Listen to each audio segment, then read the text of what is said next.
Yeah, please start. So a very good evening to each and everyone present here. It gives me an immense pleasure to begin the second session of 10 days online capacity building program on soft skills for law students and legal professionals. I extend a heartfelt welcome to each and every participant present here on behalf of Jesus Law College and Law Teachers India. As the great activist and political leader, Mr. Nelson Mandela has said, if you talk to a man in a language he understands, it goes to his mind. If you talk to him in his language, that goes to his heart. So we all know that proper communication is the first step in conflict resolution, and one cannot solve a problem if he does not talk about it. Thus, a proper communication is very necessary to solve a conflict effectively. Today, we are privileged to have Dr. Pratima Dube ma'am to discuss about the topic conflict management, negotiation and resolution, and it's a matter of communication. Dr. Pratima ma'am is working as an assistant professor at assistant professor at Gujarat at Gujarat National Law University. She has been teaching English language, phonetics, linguistic and literatures to students with heterogeneous skills levels and various backgrounds at different age. Ma'am has been impaneled by the Development of Educational Communication Unit at ISRO and as an anchor, presenter and commentator. She has also lent her voice to a documentary film made by ISRO about relief and rehabilitation of 2001 Gujarat earthquake affected villages. Ma'am has also gained various proficiency at Winter Military Training Camp held at Bonsala Military School, Nasik.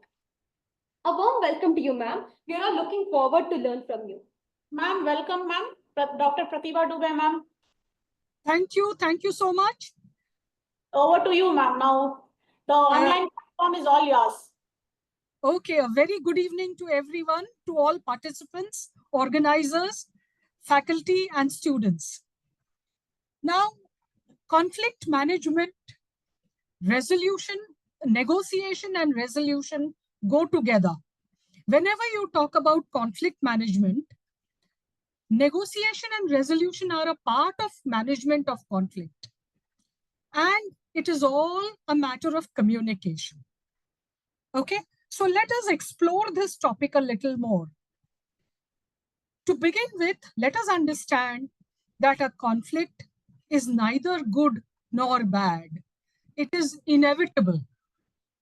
Wherever there are human beings, there is conflict.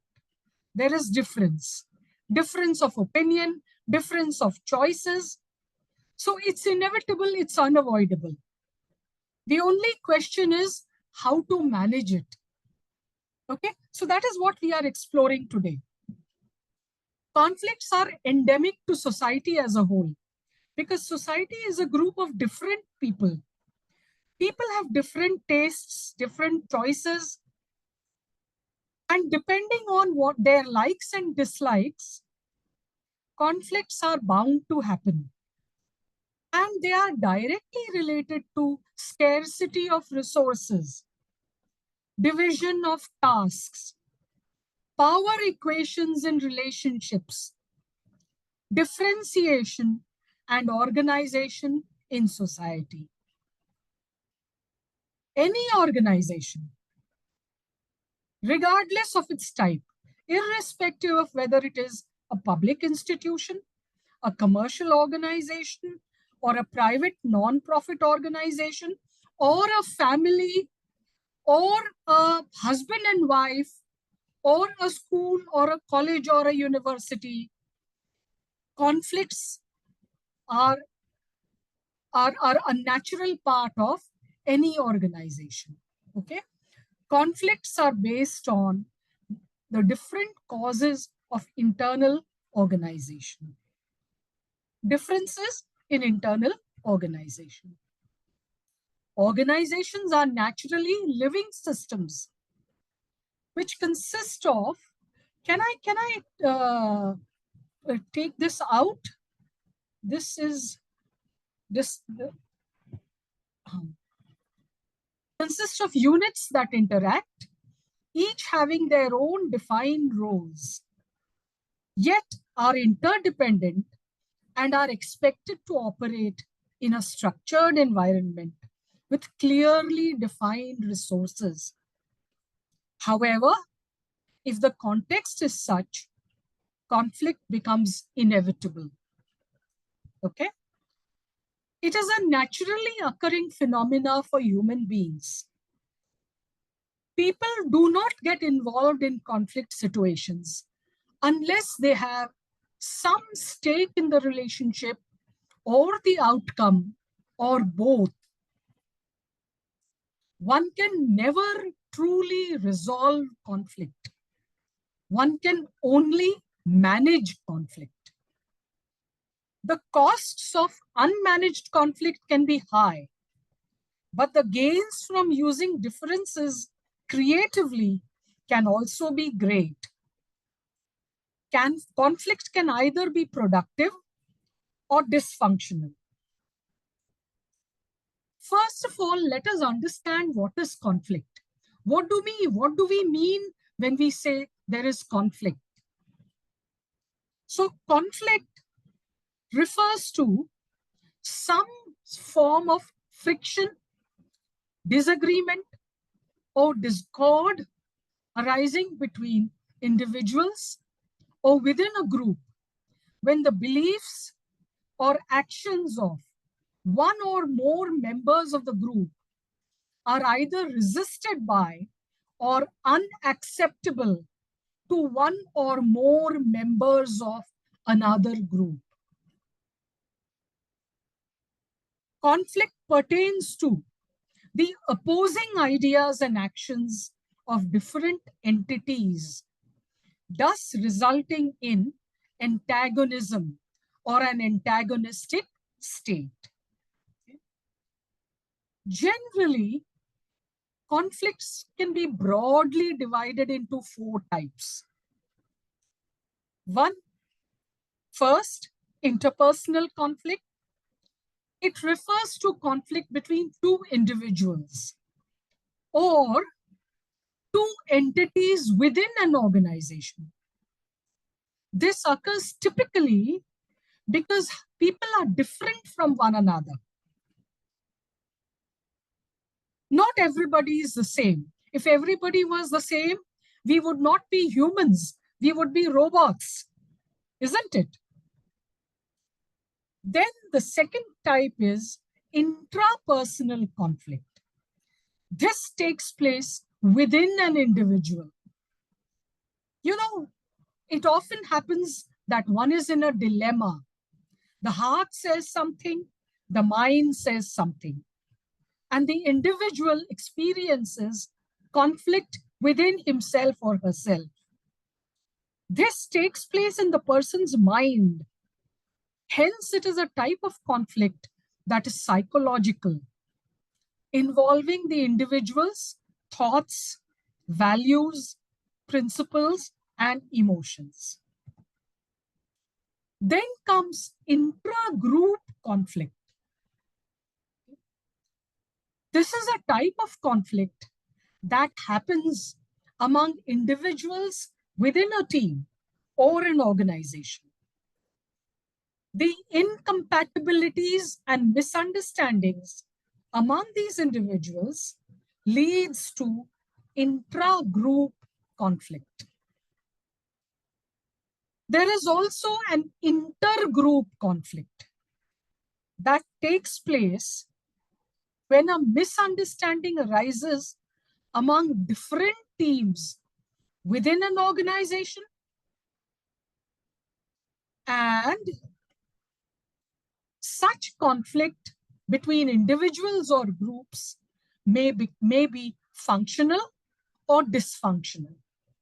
What is the difference between functional and dysfunctional? Let us see. Conflicts that support the individual and group goals, which leads to higher performance, which we also called competition. We know that competition can be good as well as bad. If the competition leads to better performance, higher performance, it is a functional conflict.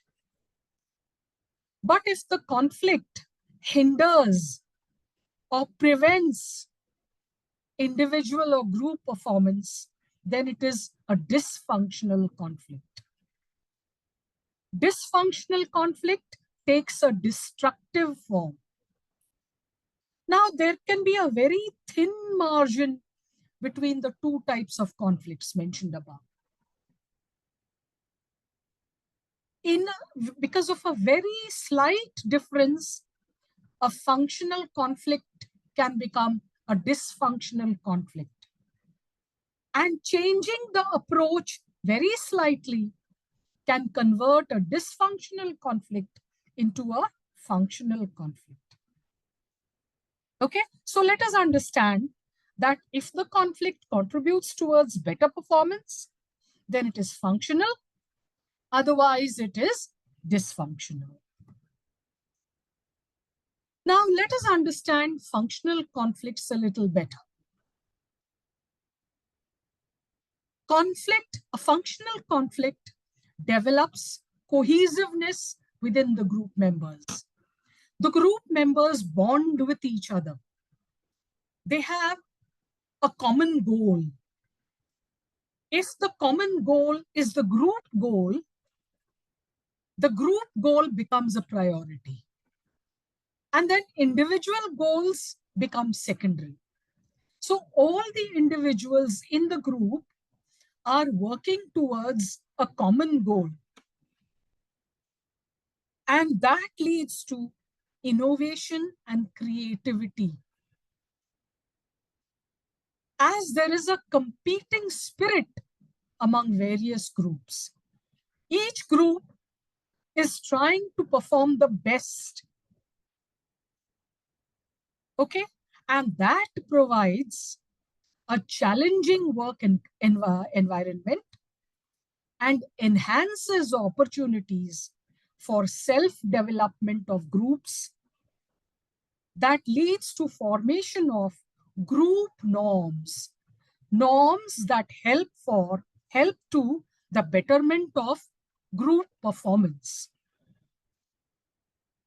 That enhances the work culture.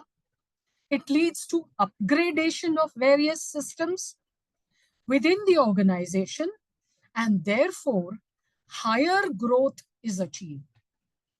When this happens, one can call that kind of conflict a functional conflict. Okay? So what is a dysfunctional conflict? A dysfunctional conflict may turn out to be detrimental and disastrous and can destroy the group and the organization. It can have a deleterious effect on the group or the organization. So how does one identify a dysfunctional conflict? First, when a conflict does not lead to a solution, what would you call the conflict between Israel and Hamas or Israel and Iran? Is it leading to a solution? Are both sides working towards a solution? It does not appear to be so. Okay? When basic goals of the organization are neglected. See, every organization has a goal. A school or a college, its goal is to provide the best education. A business organization, its profit is to provide a best product in the market and to earn a profit out of it. But if the members of the organization do not function, do not work towards the goal, the basic goal of the organization is neglected. And that leads to conflict without a solution. Also, when people are not given due respect for their opinions, for their suggestions, for their talent, then again it leads to conflict, a climate of distrust and suspicion is created. People feel defeated and demeaned when they are not valued, when their suggestions are not valued, when their talent is not respected. And that can lead to a dysfunctional conflict. It may lead to absenteeism and may even lead to increased attrition if the head of the organization does not control it in time. I hope you understand the meaning of the word attrition. Okay, attrition simply means leaving the organization and going away, resigning from the organization and going away. If people are dissatisfied with the way an organization works, then that leads to attrition. Dual management, where people are not very sure about who is in charge. It may create an environment of dislike, hatred, and may lead to a dysfunctional conflict. Disagreement with management. It may be considered as disloyalty. If the management is not mature enough, they may consider disagreement as disloyalty. And if this environment prevails, an opportunity for creativity would be lost and employees would lose interest in their job. This would lead to increased conflicting situations. Okay? So common feelings that are associated with conflict are anger, frustration, fear, and excitement. Where a conflict is dysfunctional, these are the feelings which are predominant. They dominate the atmosphere or the emotions within the members of the organization. And the common actions that happen are either you fight or you run away. Flight, fight or flight. You either stand there and fight or you run away from any conflict, Okay? So what are the types of conflict? Positive or functional and dysfunctional. Positive conflicts are productive.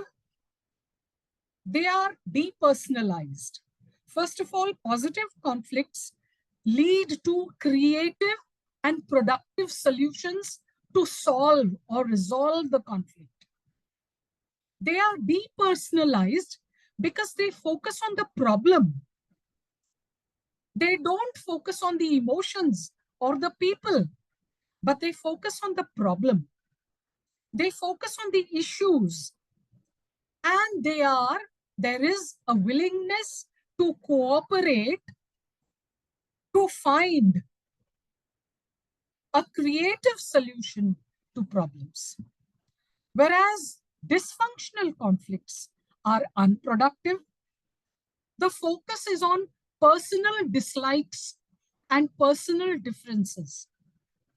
The focus is not on issues, but on feelings. And the atmosphere is too competitive. Instead of being cooperative, it is very competitive. When does one know that conflict is escalating? It is increasing. When there is too much competition, each one thinks that he or she is right, and they are not willing to listen to the other side, to other people. And the conflict spreads to new issues. Old issues are not resolved, but new issues come up and the conflict only gets complicated. The people deal in personalities, conflict of personalities, not of issues. They threaten each other. They intentionally hurt each other. And they sometimes even violate social rules, such as calling up your opponent in the middle of the night and threatening them. Okay, these are indicators of the escalation of conflict. Okay, what are the indicators of de-escalation, of reducing the conflict? First of all, listening. Listening. The first step in good communication is listening. When you listen and you try to understand, that is the first step in trying to find a solution. And while interacting with others, if you show tact, diplomacy, and a concern for the other person's feelings, that is, extending goodwill gestures to people, that is an appeal to de-escalate. And you air your feelings without hurting other people's feelings. And you show a willingness to find alternatives, to find creative solutions. These are signs of de-escalation. These are indicators that people participating in the conflict are willing to reduce, to de-escalate the conflict. Conflict can also have a positive side. It can teach you to make the most of each situation and to use it as a learning opportunity or a leadership opportunity. Okay? Some people think that Mr. Donald Trump is a good leader. Why do they think he is a good leader? Because they perceive that he may come up with a positive, creative solution between two people, between two conflicting countries, and may lead to de-escalation. Let us see if it proves to be true or not. A leader will use a conflict as an opportunity to transform the situation into something better. Why is Mr. Narendra Modi considered a good leader? Because he has transformed difficult and challenging situations into opportunities for the country. And that can lead to something better for business, for the economy, opportunities for people at the international stage. That is why he is considered a good leader. So there are 5 styles of conflict management. What are these 5 styles of conflict management? One is compromising, collaborating, accommodating, avoiding, and competing. Avoiding is the lowest on the assertive scale. A person who avoids conflict is not asserting himself or herself. A person who is competing is highly assertive, will assert his opinion, his side of the story very strongly.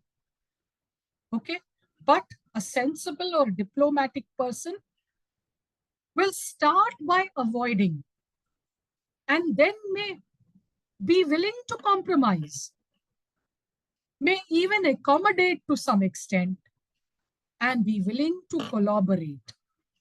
Okay, So out of these 5 styles of management, let us see which is the best style. Accommodating, first of all. People who accommodate and are unassertive are very cooperative. They give in during a conflict. They acknowledge that they made a mistake and decide that it was no big deal. They put relationships first. They ignore issues and try to keep peace at any price. This particularly takes place within families. See, we say every family has some kind of conflict. Ghar ghar ki kahani, isn't it? But families that are functional are very accommodating. They put relationships first and they try to keep peace. And they are always willing to listen if the other person or party has a better plan or solution which is more effective. Okay, so that is a very good style, accommodating style of managing conflict. It is very effective in a family where relationships matter, where relationships are most important. Okay, in a husband-wife relationship, both sides need to accommodate for the relationship to function. When either one or both sides are not willing to accommodate, you know what happens. Okay? Then comes a style where people avoid conflict. It happens in some relationships, one person is always avoiding conflict, and the other person is always willing to enter into a conflict. Okay? People who avoid conflict are generally unassertive and uncooperative. They avoid the conflict entirely or delay their response instead of voicing concerns.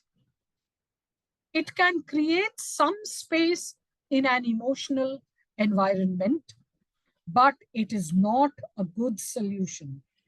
It is not an effective solution always. It is not always good for a long-term strategy. One person will always be neglected. The person who avoids conflict will always be suppressed. And the one who asserts himself in the relationship will always be assertive. Okay? So it is avoiding conflict may work for a short period, for a short time, but it is not a good long-term strategy. Okay? You can run away from a conflict only for some time, but you can't run away forever. Okay? Collaborating. Now, this is a style of conflict management which is both assertive as well as cooperative. Here, members of the group assert their own views, but are also willing to listen to other views, and they welcome differences. They are willing to accept the fact that there will be differences. They express themselves, but they are always willing to listen to other people when they express their views, when other people express their views. So this style of collaborating is a win-win outcome where both parties can win. When both parties identify the main concerns that lead to a conflict. And there is room for multiple solutions, multiple ideas, and towards finding a solution that will work best. But this requires commitment, time, and effort from both parties. Both parties should be willing to and should be committed to finding solutions. And this may be the collaborating may be the best style of managing conflict. Then there is a certain style of conflict management which is very competitive, where people approach the conflict in a competitive way. Both sides want to assert themselves and do not want to cooperate while pursuing their concerns at another's expense. This is a win-lose approach, where one person wins and the other person loses. This does not rely on cooperation and may not lead to a viable solution. It may be appropriate for emergencies where time is important, but it is certainly not an ideal way to manage conflicts. A competitive style of managing conflict may not be appropriate for all kinds of conflict. Then there is a style of conflict where there is compromise. Participants in a conflict are moderately assertive and moderately cooperative. They try to find fast solutions, mutually acceptable solutions, which only partially satisfy both parties. The solutions they find are not ideal solutions, and they may not work for a long time. So this is a lose-lose approach. Neither side wins, and it can only function where the solution is temporary. It can never work in a long-term solution that satisfies both parties. It is an easy way out where both or one of the parties is trying to find some time to find a better solution. So for the time being, they look for a temporary solution. But this solution, compromising, is certainly not the ideal solution or the ideal way to manage conflicts. So which is the best way to handle conflict? Think about it. According to you, what is the best solution? Best way to handle conflict? The answer is there is no ideal way. There is no best way to handle conflict. Remember Lord Krishna in a battlefield, what did he do? He started retreating from the battlefield. He is supposed to be Bhagavan. Why did he retreat from the battlefield? Because he realized that if he continued to fight the battle, he would lose many of his soldiers. So the better way would be to avoid conflict. That is why even today we call him Ranchhod Das, the one who ran away from the battlefield. So how can one say that this is the best solution to handle conflict? One can never say that this is the only way or this is the best solution to handle conflict. Each conflict is different and it requires a different response. As a society, we may realize that two heads are better than one. That's the collaborating style of managing conflict. The other one is kill your enemies with kindness. Appear to be accommodating. That is one kind of solution. The other one is compromise. Split the difference. Okay, you win now. For now, I let you win. The next one, leave well enough alone. I don't want to fight with you. You are right. I am wrong. Avoid conflict. And then the final one, might makes right. I am right, you are wrong. And I will keep competing with you till you accept the fact that I am right and you are wrong. Okay, so one can never say that this style is best or that style is best. Different conflicts require different responses. So there are different styles for different situations. To understand the conflict fully and to understand yourself and your response to a conflict will help you understand the best management style required. So one should look at the scenario. What is the scenario? What is the problem?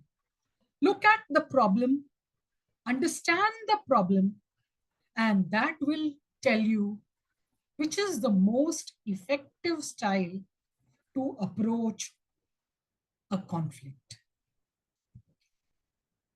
Now, negotiation and conflict management are indispensable parts of each other. The moment you talk about conflict management, it is understood that there will be negotiation. Where there is conflict management, negotiation is the key to success. Whether it is a big organization or a small one can solve a conflict amicably with negotiation, whether it is a family or an organization. Negotiating properly, communicating properly may lead to an effective solution.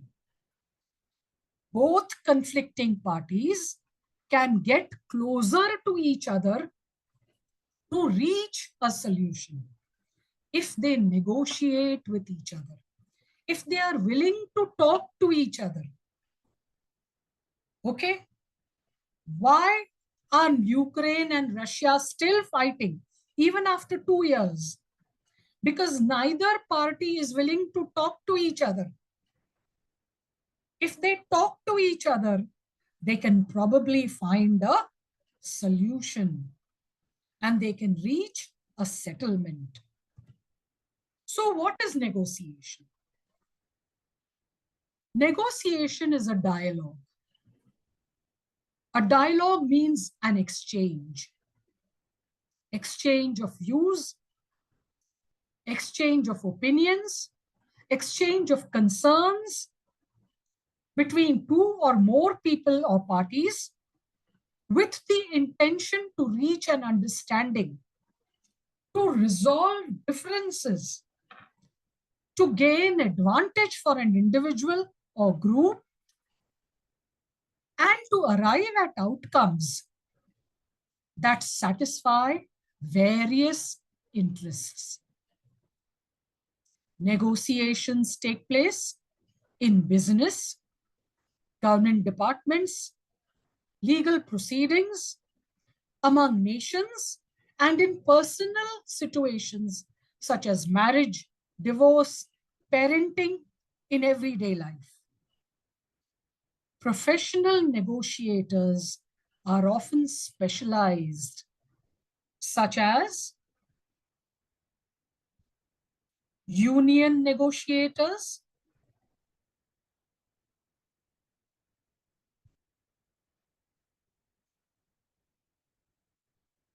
where is it gone?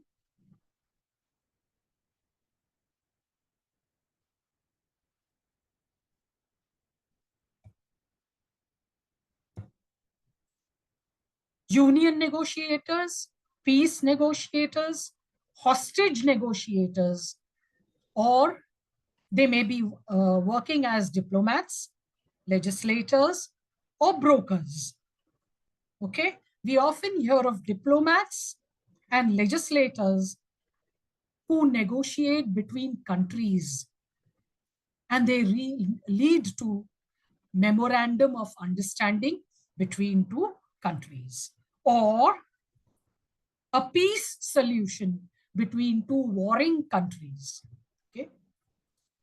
Negotiation can take a wide variety of forms, from a trained negotiator acting on behalf of a particular organization or position in a formal setting to an informal negotiation between friends, between family members.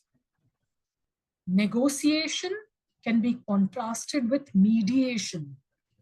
In mediation, a neutral third party listens to each side's arguments and attempts to help craft an agreement between the parties.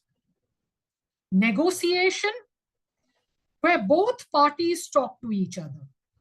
And mediation is a situation where a third party, which is neutral, listens to both parties and tries to suggest a solution which is agreeable to both parties.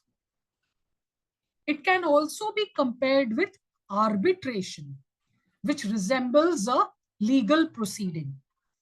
Law students are familiar with arbitration, where a neutral third party tries to offer a solution between parties. It often takes place between families in a divorce situation. Arbitration is a way of finding a solution. In arbitration, both sides make an argument as to the merits of their case, and the arbitrator decides the outcome. This negotiation is also sometimes called positional or hard bargaining negotiation. Theorists generally distinguish between two types of negotiation. Distributive negotiation, which is also called positional or hard bargaining negotiation. It is based on the model of haggling in a market. Okay, you know, in a market, when you try to buy something, you haggle about the best price. That is a hard bargaining style of negotiation. In a distributive negotiation, each side often adopts an extreme position, knowing that it will not be accepted, and then employs a combination of guile, bluffing, and brinkmanship in order to give as little as possible before reaching a deal. Distributive bargainers conceive of negotiation as a process of distributing a fixed amount of value. They believe that there is a finite amount of the thing being distributed or divided among the people involved. Sometimes this type of negotiation is referred to as distribution of a fixed pie. There is only so much. the cake is only so big. So the proportion to be distributed is variable. If one side gets a big piece, the other side will get a smaller piece.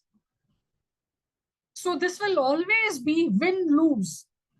When the other side, one side gains, the other side loses.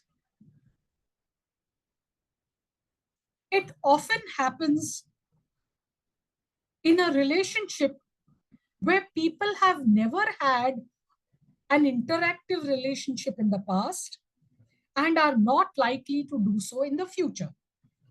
Simple examples are buying a car or a house. Either the builder loses or the buyer loses. It is not mutually satisfying. That is why it is called a win-lose solution. Because one side wins and the other side loses. Then there is another style called integrative negotiation. Integrative negotiation is also called interest-based or principled negotiation.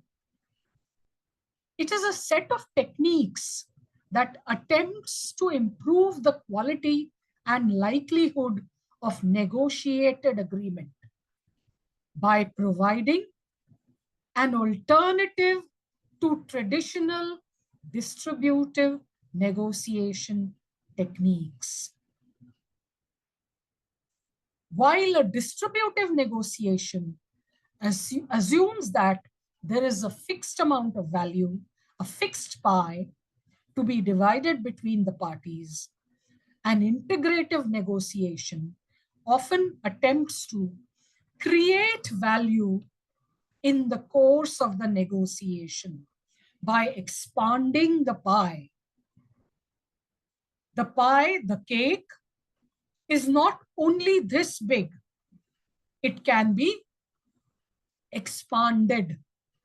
A bigger cake can be made so that both sides can be given an equal share from the cake, from the pie.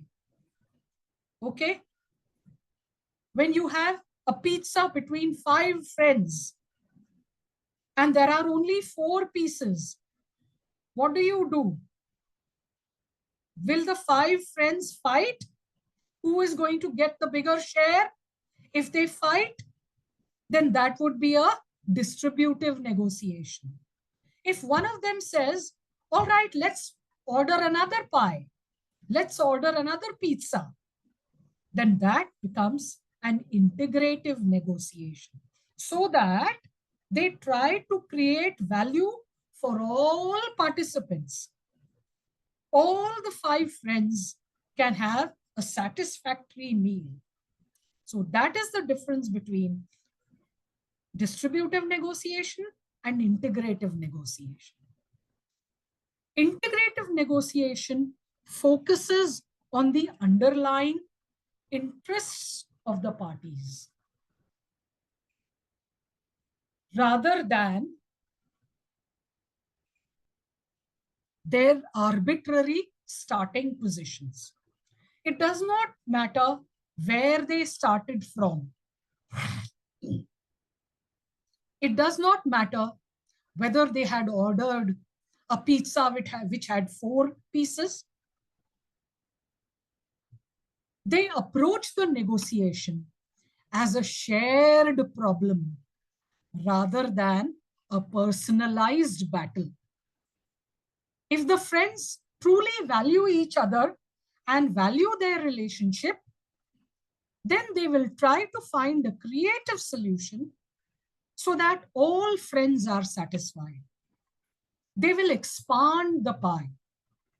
They will order another pizza so that nobody is dissatisfied.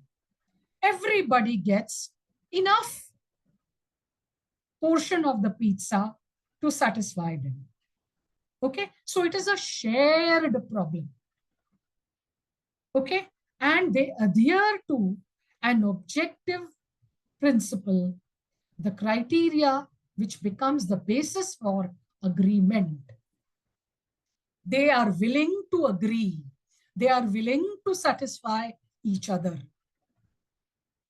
Okay, so integrative negotiation involves a higher degree of trust and the forming of a relationship, because the participants in the negotiation value the relationship.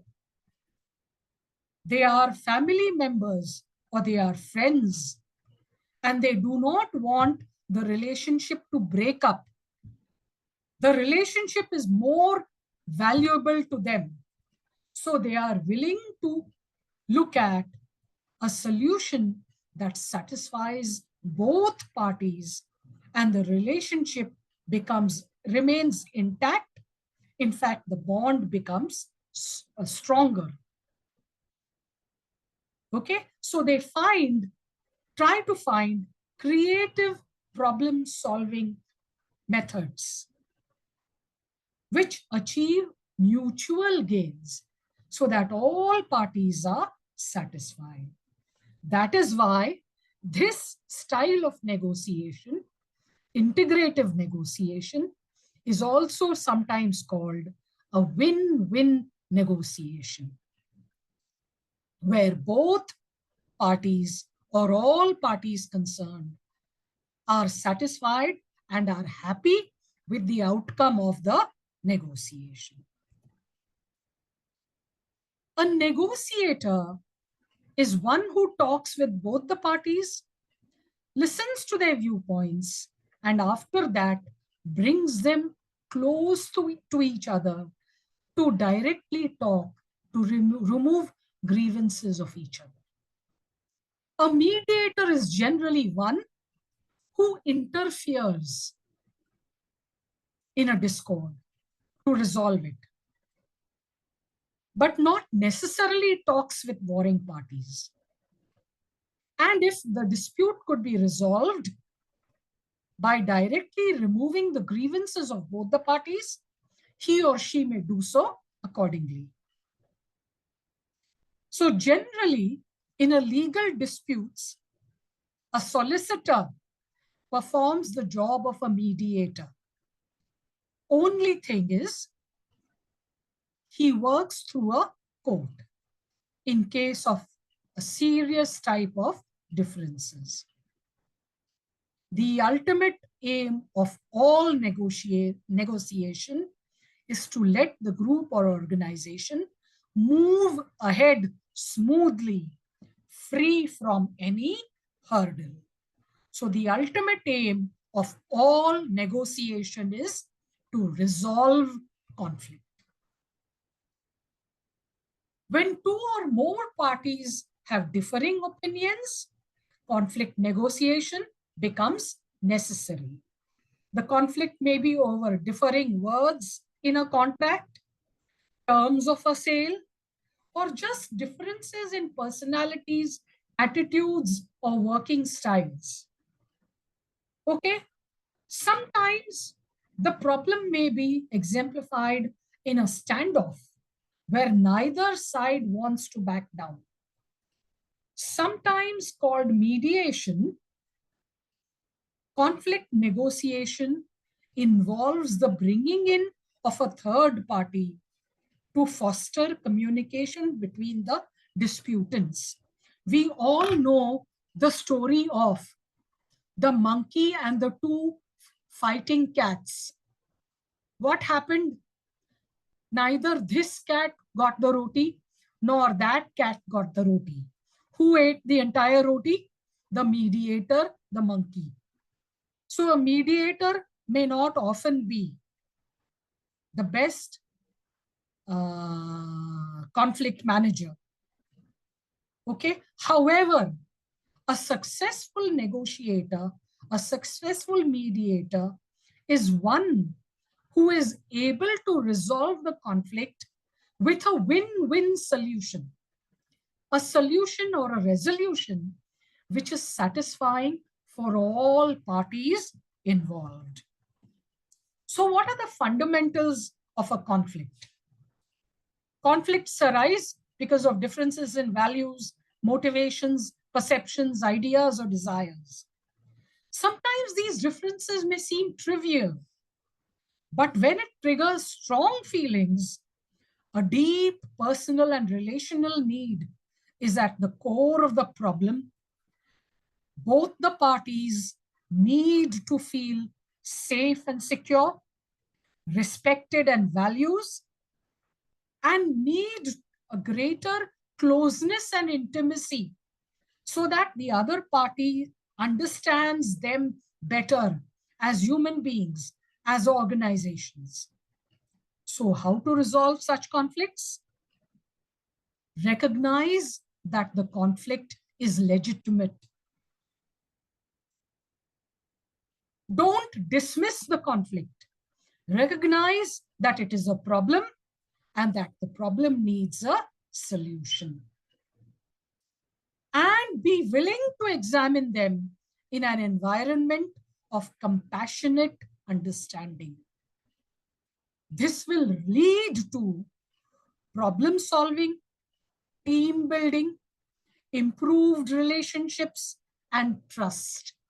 It all starts with trust. Improved relationships. Considering them all members as a team and a willingness to find a problem. So successful resolution depends upon one's ability to manage stress while remaining alert and calm, controlling one's emotions and behavior, and paying attention to the feelings being expressed by the other party, and being aware of and respectful of differences.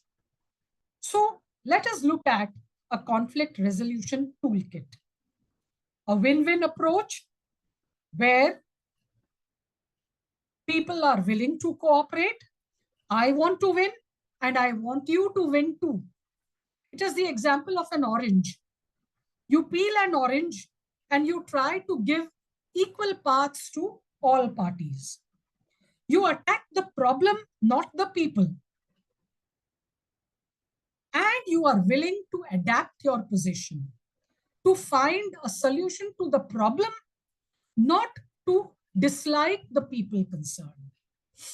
The response is creative.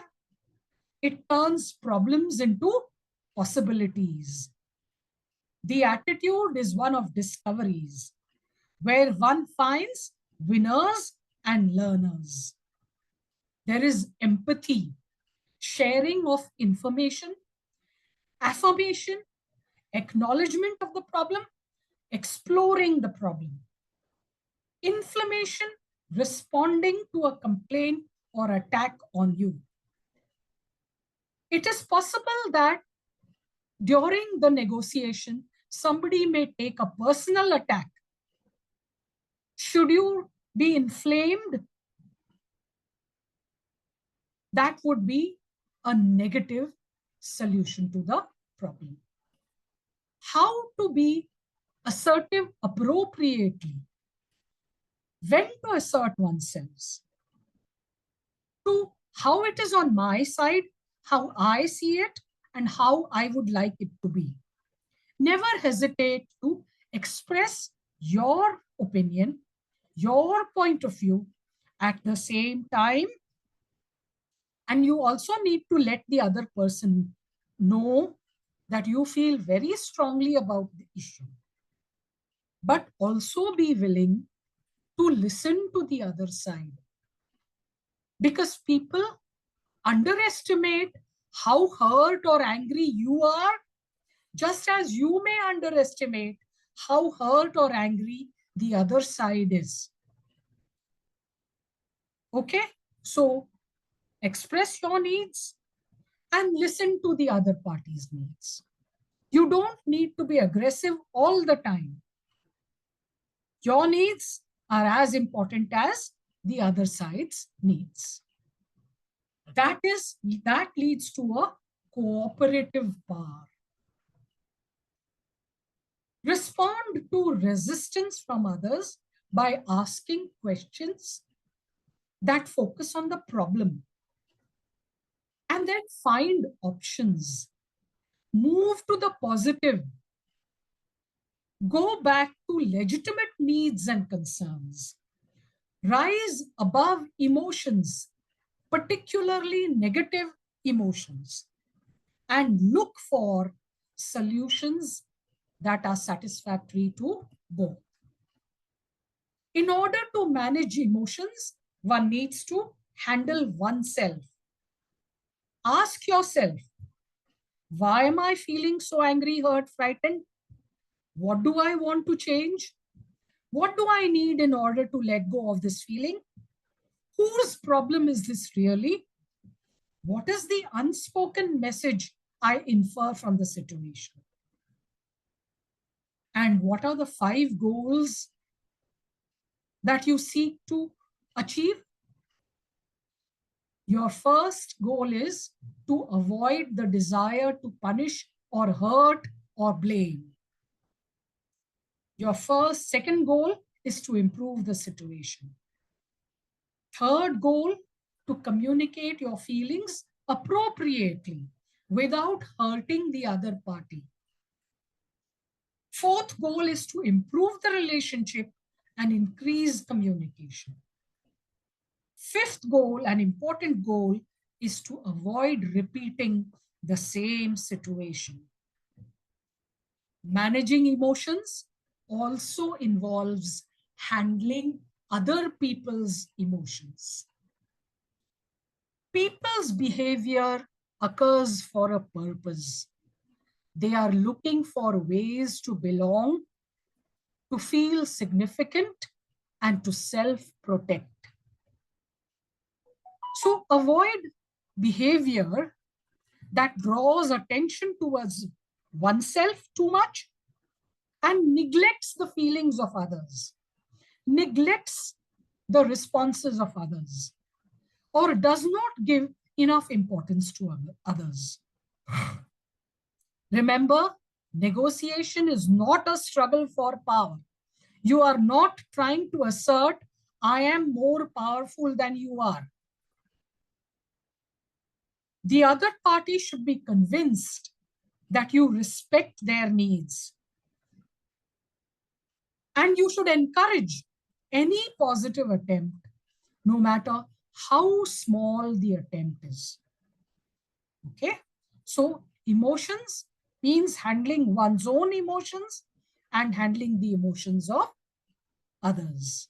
So, how to negotiate? Be hard on the problem and soft on the person. Focus on needs, not positions. Emphasize common ground. Be inventive about options. Make clear agreements. Where possible, prepare in advance. Always do your homework. In school, our teachers used to tell us, do your homework on time. In negotiating a conflict, always pays to do one's homework in advance. Mediation. These attitudes are relevant when you are advising a conflict that is not your own, when you are mediating as a third party. Be objective and supportive. Do not judge. Do not judge both parties. Steer the process, not the content. Always look for a win-win situation for both parties concerned. Use both formal as well as informal methods to arrive at solutions. Respect and value differences. Recognize a long-term framework. Assume a bigger perspective, a holistic point of view, a global perspective, and deal with resistance to a broader perspective. Be open to the idea of changing and risk-taking. Whenever you try to find a solution, there is always a possibility of risks involved and change involved. Be willing to change and take risks. And the bottom line is, be a better listener. Listen to the reasons the other person gives for being upset. Make sure you understand what the other person is telling you from his point of view. Repeat what the person said in your own words and ask if you have understood correctly. Ask if anything remains unspoken, giving the person time to think before answering. Resist the temptation to interject your own point of view until the other person has said everything he or she wants to say and feels that you have listened to and understood his or her message. And active listening is encouraging the other person to share his or her issues as fully as possible. Clarify the real issues rather than making assumptions. Restate what you have heard. Reflect feelings. Validate the concerns of the other person. It's all about communication. At the end of the day, conflict management, negotiation, and resolution is all about how skillful one is in communication. Okay? In all relationships, communication plays a crucial role in establishing and maintaining relationships between employees, between couples, between families. It contributes to the establishment of efficient relations, mutual understanding, and acceptance between boss and subordinate, colleagues, people inside and outside the organization. So effective communication is the key to resolving conflicts.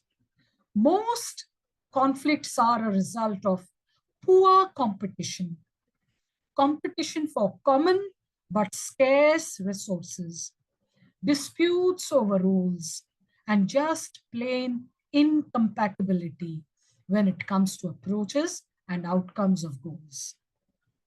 However, it is not by happenstance that communication heads the list, since it is the singular tool needed to resolve all sources listed here and elsewhere.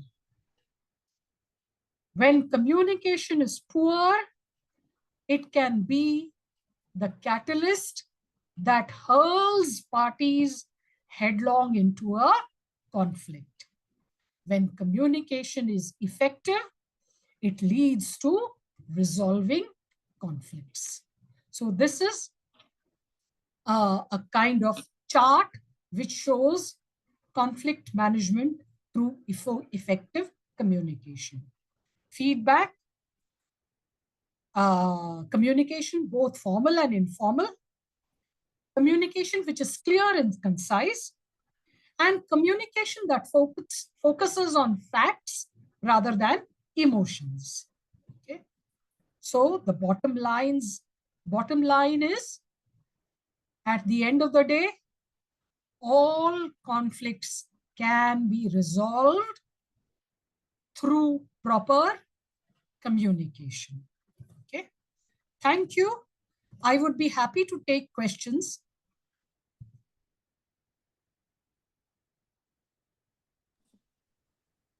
Video.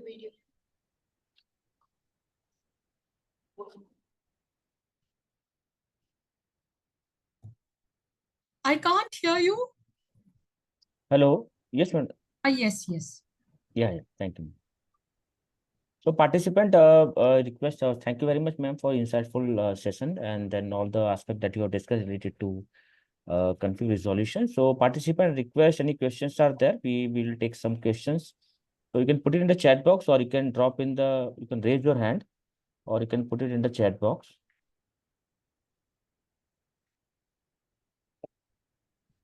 There are some couple of questions. Madam, how to handle conflict colleagues who are expert in creating conflicts and don't want any solution? See, you can handle a conflict only if people are willing to find solutions. If neither party is willing to find a solution, how can you handle a conflict? Now, you look at the case of Ukraine and Russia. Neither side is willing to come to a solution. Neither side wants to find a creative solution. That is why the war is prolonged. The same is the case between Israel and Hamas. Now, Hamas is not willing to give up the hostages. Until the hostages are given up, Israel will continue to attack. So neither party is willing to find a solution. So the conflict will go on. A conflict can only be resolved if the parties are willing to find a solution. India and China managed to find a solution to the LAC because both parties agreed that both need to retreat. And both India and China retreated from their position. So there was a peaceful solution to a problem that would have been violent, isn't it? So the parties should be willing to find a solution. Only then can a solution be found. Otherwise, the conflict will go on and on. Sure. Thank you. There's one question like, looking at the time constraint, which is the best way to resolve conflict when there is less time, depending on the time? Yes, when there is less time, one can come to a temporary compromising situation, a temporary solution, and use that time to find a better solution, to find a more creative solution, to find a solution that satisfies both parties. And while you are looking for a better solution, you can informally, suppose you are a mediator or a negotiator, or both parties, if they are negotiating, they can try to find a creative solution to the problem.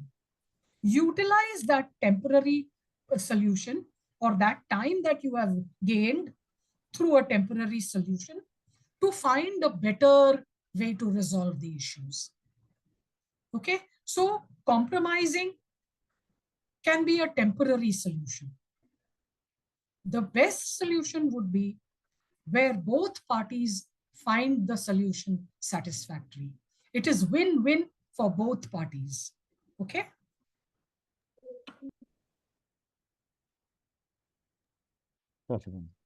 Any other question, participant? We have a couple of minutes before we close.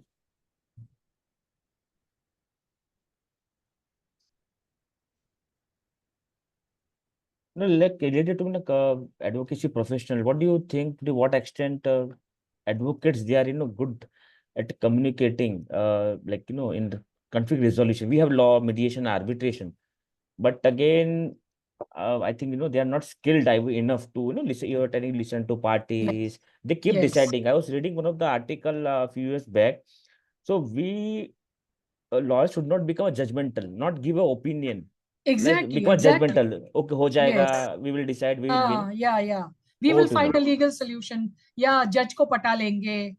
है ना? These are generally the suggestions offered by advocates or solicitors, but that may not be the best solution. Yeah. Let us look at a case where a husband and wife are quarreling. Okay, so the arbitrator or negotiator, or let's say two brothers are fighting over a property. The negotiator can offer a legal position, but he is often judgmental. आप जो कह रहे हो वो legally हो ही नहीं सकता, है ना? So he will look at it from the legal point of view, which is okay, which is fine, because he cannot offer a solution that is beyond the rules of law. At the same time, he should try and offer a solution that will satisfy both brothers. Both brothers should feel that मेरा नुकसान नहीं हो रहा है, मेरा भी फायदा हो रहा है, उसका भी फायदा हो रहा है ना? So I think solicitors, arbitrators, law people who are negotiating, who are arbitrating, need to be trained in managing conflict. Many of them are untrained, or some of them learn to do it over a period of time when they are exposed to such situations. But that is a long process. Learning on your own takes lots of time. It takes many years of experience. Okay, but a person who is entering the field of arbitration fresh as a young graduate, that person may not have the time to acquire experience. Such a person can be given training in conflict management, can be given situations, hypothetical situations, where he or she tries to find the most creative solution. Okay, so training helps.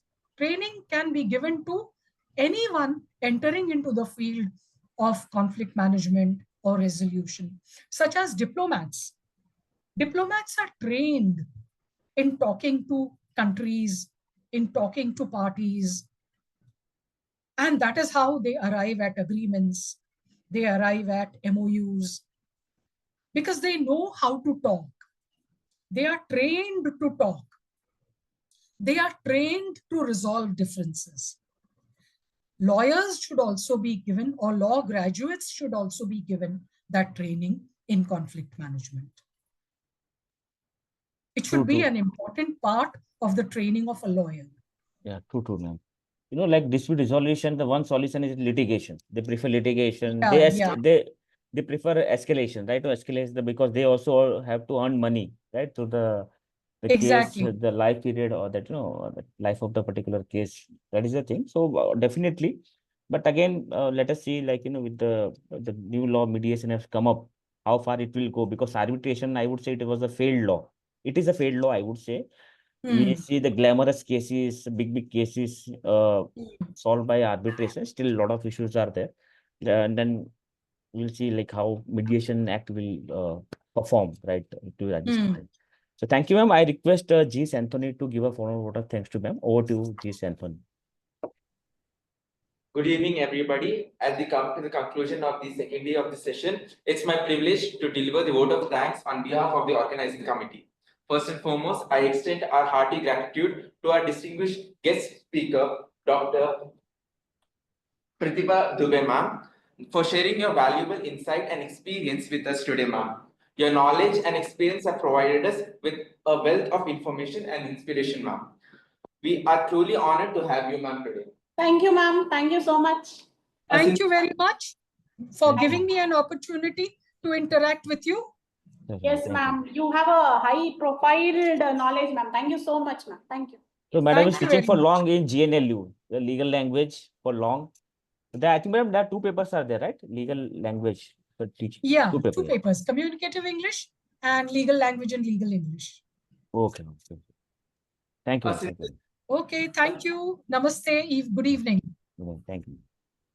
A sincere thank you to our organizing team, Dr. Kalpis sir and Azmat Tunisi ma'am. Your hard work and dedication have ensured the smooth execution of this event, making it a great success. Thank you. Thank you, Kalpesh sir. Thank you. Without you, perhaps this program would not have been a great start. Yeah. Yes. No. All resource person, like as I told you, I put up Pratima ma'am's name without asking. So all having help of resource persons, every time they are ready to support. So things are there. Yeah. Thank you. We are also grateful to our participants for your active engagement and enthusiasm. Your thoughtful questions and participation have enriched this discussion and made this session more interactive and valuable. In conclusion, I thank once again everybody for their invaluable contribution and participations. I request the participants to join the next session tomorrow at 4 p.m. and have a great evening. Thank you. Thank you. Thank you. Good night. Good night. Good night. Thank you, Thank you. sir. Thank you. Thank you.